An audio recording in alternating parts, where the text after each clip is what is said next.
You've been learning all about your heating, ventilation, and air conditioning system. Now you're ready for our simple tips on how to keep your unit doing its best. The first is regular maintenance by a professional. It may seem like a difficult expense, but having a regular technician service your unit 2 to 3 times a year can catch issues before they cost you thousands of dollars in repairs. The units that last the longest are maintained regularly and kept clean. To keep a unit clean, be sure to change your air filters every month. If you have a media filter, have a professional change it every 6 months. You can never know how well an owner is taking care of their unit.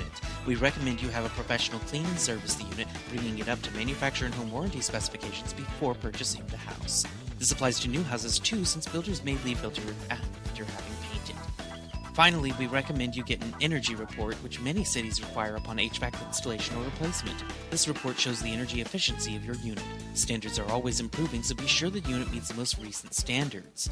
Now you know everything you need to help your unit last as long as possible. Don't forget to subscribe so you don't miss our other real estate tips.